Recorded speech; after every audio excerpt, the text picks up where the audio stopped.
Let's focus on the King of Netherlands, yeah? So the Dutch Foreign Affairs Ministry has confirmed receiving over 300 emails from Kenyans asking them to cancel the state visit by His Majesty King Willem Alexander and Her Majesty Queen Maxima, which was set for the 18th of March to the 20th of March this year.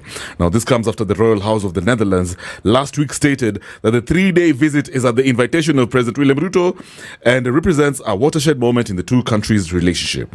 Now, a section of Kenyans online has since opposed that trip, opting to reach out to the Dutch government for its cancellation due to the country's prevailing state of affairs. Now, these Kenyans have also cited, among other things, human rights violations, such as abductions and forced disappearances of perceived government critics, as well as opposition figures of neighboring countries. Yes, Kina Bessie. Yeah. Now, according to Dutch Public Broadcasting Organization, they're called Nederlandse Omroep Stichting, NOS. Najua nimepronounce vibaya. Now, they say the country's Foreign Affairs Ministry confirmed the myriad emails, but insisted that the visit was still on, as it will represent an opportunity to discuss the alleged violations by the President William Ruto and his government. Now, should I have to read the statement by this broadcasting organization? Maybe just a bit of it, just to understand the context. Yeah. So this is what they said. Foreign Affairs confirms, when asked, also on behalf of the RVD, that they have received at least 300 emails about the royal visit to Kenya, but do not have yet the full picture and are still investigating this. In a written response, the Ministry of Foreign Affairs, also on behalf of the Government Information Service, stated that it is aware of the human rights violation in Kenya against which the Netherlands speaks out both publicly and in contacts with Kenyan authorities, and that it sees the visit as an opportunity to discuss difficult topics such as human rights violations. This is going to be, for the record, this is going to be the Dutch monarch's first state visit to Kenya, reflecting the two countries' strong and long-standing relationship. Yo, Kenyan people, first of all, okay, 300 is a bit, but I like how they say they are aware of human rights violations. So y'all are watching these things happening online. You know what I mean? At the same time, listen, guys. You know, President Ruto and his government are part of a very huge global village, the League of Nations, so to speak. They're loyal to him more than you, the sovereign. You know what I mean? Yeah. Yeah. And I don't know what they're here for, but I guess that's more important than our noise, or whatever we're going through.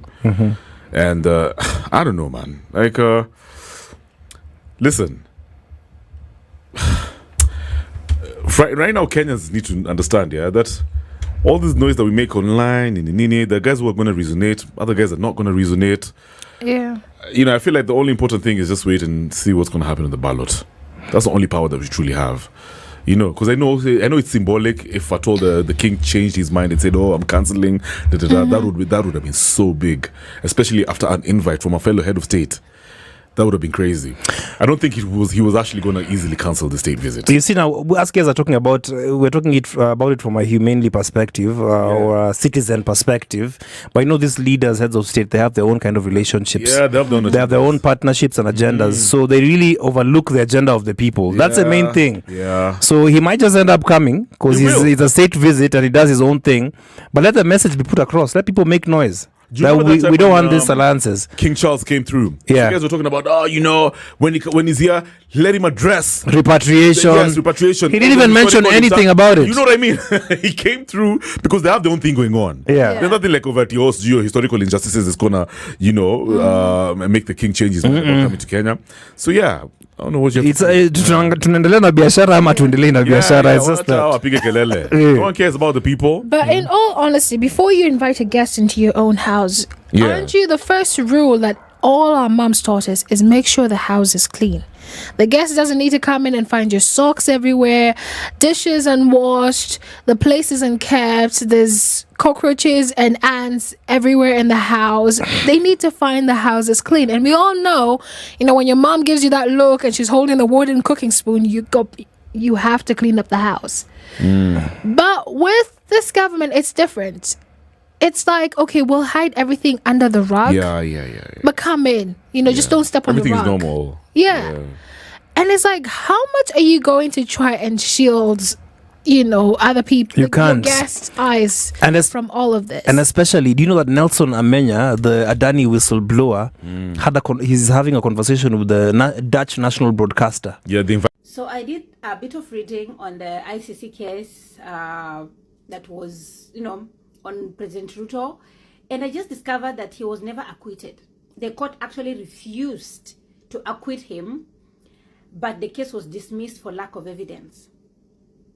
If I was President Ruto, I wouldn't let Kenya go where it's going, and I wouldn't let uncivilized, uneducated people like Sudi be talking the way they are talking, because Kenya is being watched. I live in the Netherlands and people are talking, and the ICC is watching Kenya. And one thing about a prosecutor, if he didn't catch you the first time, if he has an opportunity to catch you the second time, he's not going to rest.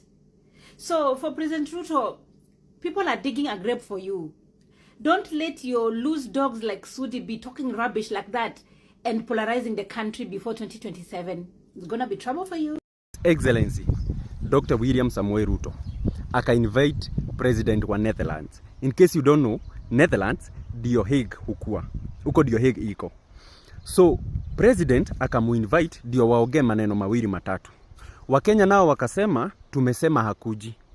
Do you know, wame go ahead wakamwandikia wakamwambia saa hii unaweza kuja, yes, but for now tuko na kashughuli fulani tunafanya, Kenya kanahitaji attention. So kitu hutafanya ni kukuja saa hii, kwa sababu kuna kesi ambayo tunashughulikia ya kuleta mtu huko kwenu, na ukikuja uta-interrupt. Yo, do you know that guy nasikia amepostpone anadai hiyo story ya dai. Wakenya, I thought mnaogopa Mungu until mkali picha za biguni. Sasa hiki tunajua mnaogopa ni uji moto na doa. Thank